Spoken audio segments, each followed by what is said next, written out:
Yo, what is up everybody? So let's go back again. Another chapter from the story titled Some Houses Bleed, written by Jacob Harris. Remember to use the links in the description below.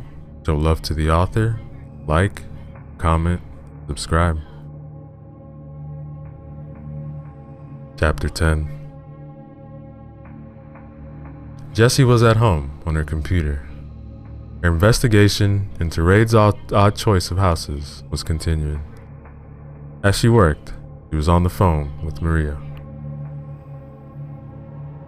The houses must be haunted by his victims. It all makes perfect sense now.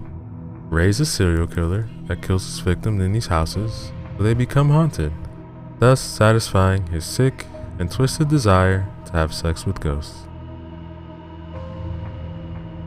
All of the houses were reported to be haunted years before Ray ever moved into them. Girl, you gotta poke holes in every theory I have. It just doesn't make any sense. Ray doesn't believe his house is haunted. Every time something out of the ordinary happens, he always has some kind of explanation. You think he's some kind of debunker or something like that? Look, whatever Ray is, you have got to finally start taking my advice and stay away from him. If he isn't a serial killer, then there's a chance he's something even worse. What's worse than being a serial killer? He has a small willy, that's what. What?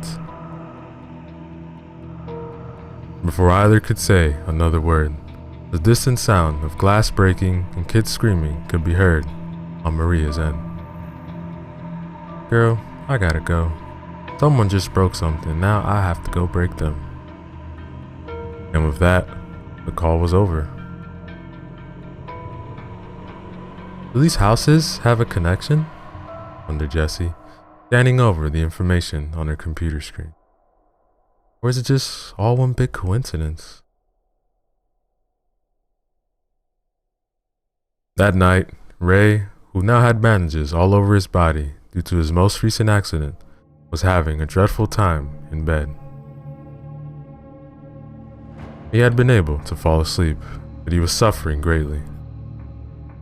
Every dream that came to him was of Lacey, but none of these dreams were of the moments Ray cared to remember. Ray and Lacey were in bed. It was very late, and Ray was on the verge of falling asleep. The room seemed even more dark than usual. Ray, you awake? Ray wanted to speak, but he was far too tired to do anything more than lie with his back to Lacey. I just wanted to say that I wish it was you who was going through this. You're the one that should be sick, not me. What makes you so special that you don't have to experience this? Why does it have to be me? Ray was no longer on the brink of sleep. He was wide awake, but far too shocked to say anything. I can see it on your face every time you look at me. Think I'm pathetic, don't you? Do you think somehow that I'm getting what I deserve?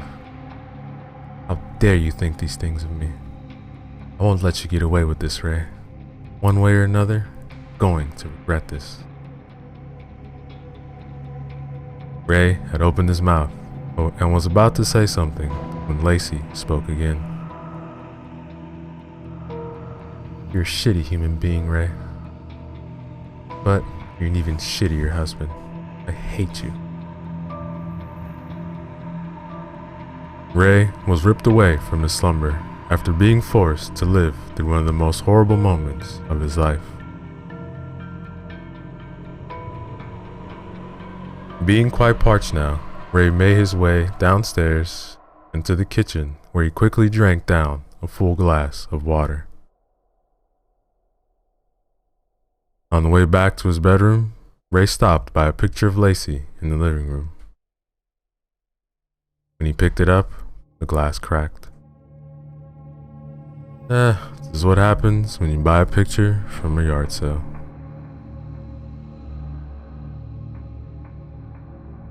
The knocking pipes could once again be heard from down in the basement.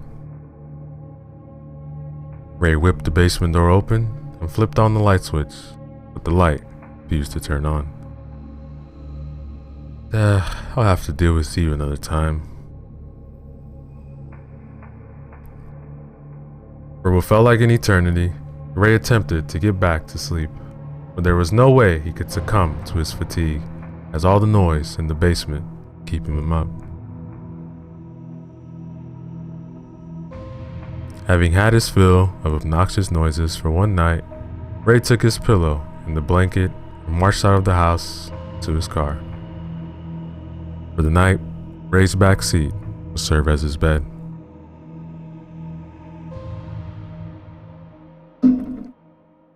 As Ray tried his best to get comfortable in his temporary bed, Agnes was watching him from an upstairs window.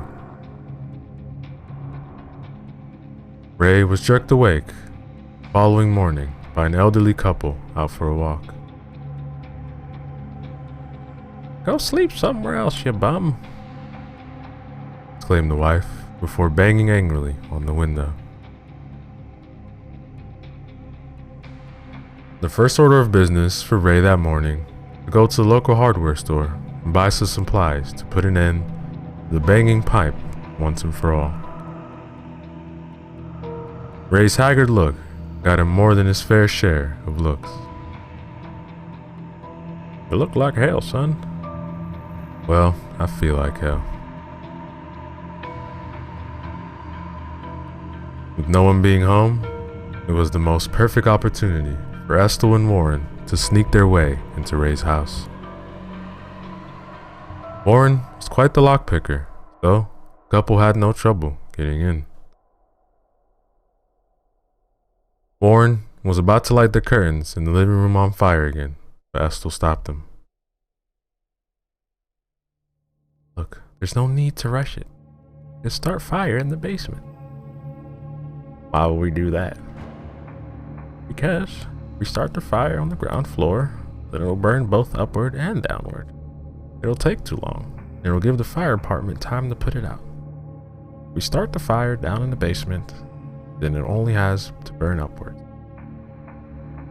Look, sand brains. The couple hastily headed to the basement. Estill flipped on the light switch, but the light refused to turn on. Fortunately, the pair had packed flashlights. Even during the day, the basement was as dark as the endless void of space. Once they had carefully made it down the rickety stairs, Warren and Estill proceeded to cover every available surface with lighter fluid. As the pair was working, the pipes began banging loudly. "What's making them do that?" Don't worry about it. Just keep squirting." The basement door slammed shut. I think she knows we're here." The distinct sound of whispering could be heard throughout the basement. "Light this place up, Warren." The pipe running the length of the ceiling burst open and water began pouring out. When Warren struck a match, a sudden gust of air extinguished it. He struck another match, but the same thing happened. "Keep trying. We have to destroy this house, no matter what." The water that had poured onto the dirt floor softened the soil far quicker than it should have. To make matters worse, the old wooden staircase suddenly fell to pieces and into a jumbled pile of broken wood. I don't think she's gonna let us leave." Hands covered in decaying flesh thrust out of now abnormally soft dirt and took a hold of Warren and Estill's ankles. Estill was caught so off guard that she dropped her flashlight. Its fading light shined on Agnes, who was at the other end of the basement, happily watching as the couple and all their supplies were slowly being pulled into the ground. We knew this day would eventually come. The pair had been just close enough so that they could reach out and grab each other's hand. I love you, my little chickadee. Love you too, my darling. Before long, the couple had been completely sucked into the soft ground, leaving behind nary a trace that they had ever been there. And that, ladies and gentlemen, is the end, chapter 10.